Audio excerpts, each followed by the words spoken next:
how to bring focus as a leader in your organization.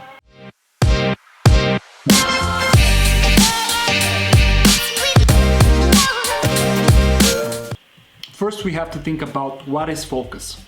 Focus is the center of interest.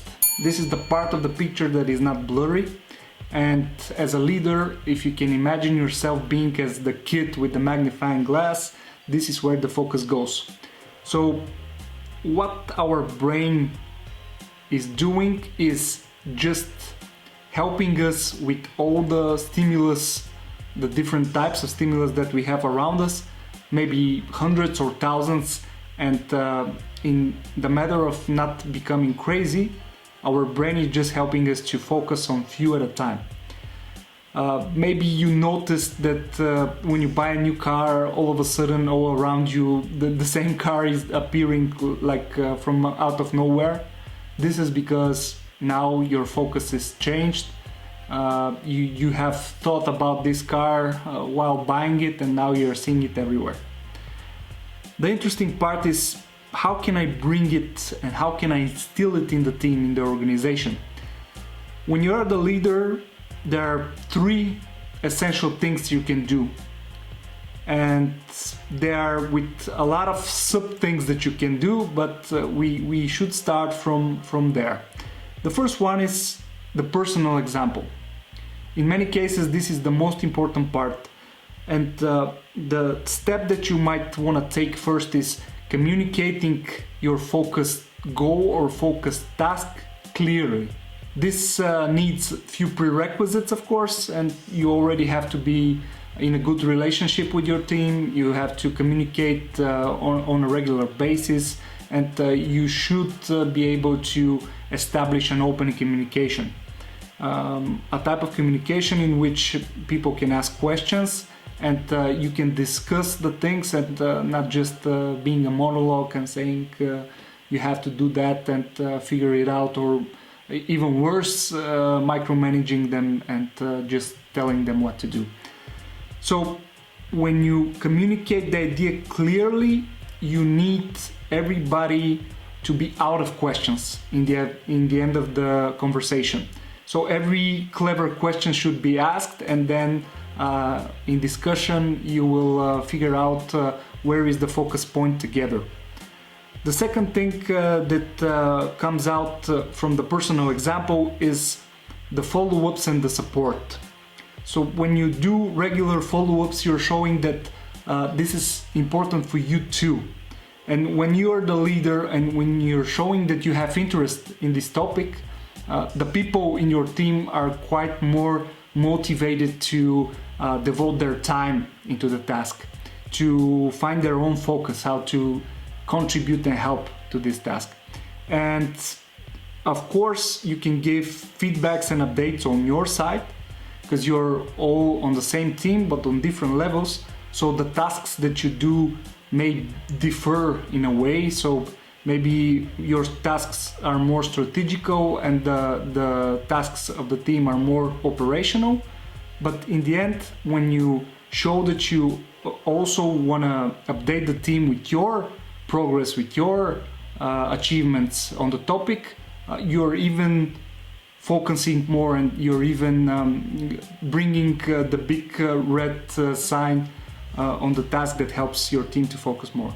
So the next thing that you might want to do is the second big part, giving the necessary freedom. So for the people, the freedom that they have while doing their tasks is crucial, especially for creative tasks. Developers or other types of creatives, they need their part of the puzzle.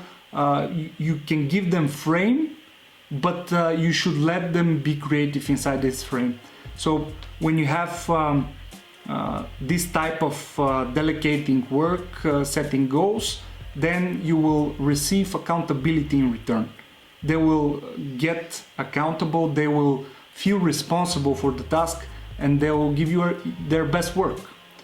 So this brings a lot of motivation for the individuals, for the people that are working on the focus task, and it's also building trust.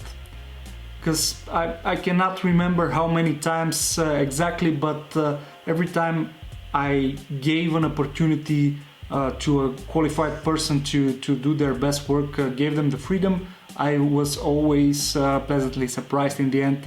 What is very important and what is not considered from the people is that when you're the leader, if you're acting as a micromanager and you're trying to make discipline in the team, this is not helping the focus, even quite the opposite. It's throwing off the balance. So discipline always comes from within. People are starting to get more disciplined when they are feeling that they're contributing to the thing that they're doing. When they start to build up work and they have this positive feedback, the loop that gives you a positive feeling after a job well done, then you become more disciplined. You're going after your goals in more regular basis, and it's becoming part of your nature, part of your work ethic to be disciplined.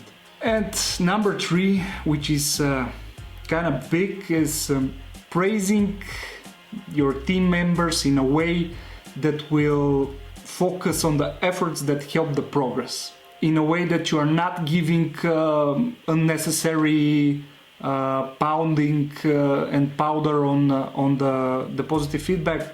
You're just stating, okay, great, John, this was a good work. You did the analytics in a certain way that helped us achieve the next milestone, for example. When you're specific, when you are quoting the exact measures or the exact work that was finished to become to achieve the next step, then you are even focusing more on the things that help, and you are closing down the circle of things that are impactful for the project, impactful for the goal. When you do that, you are helping people to know what to prioritize. Every time people are aware with the priorities, this means that you are going to meet the deadline.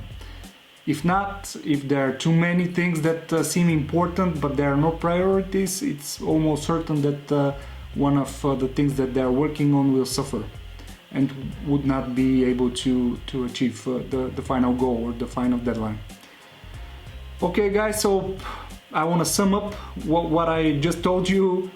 First we dealt with what is focus, then 3 key points that you can do to instill focus in your team. Personal example was number 1, number 2 was giving necessary freedom to your team, and number 3 was giving price in a constructive way so they know where the focus lies. Thank you a lot for being with me this week, and I will gladly see you next week.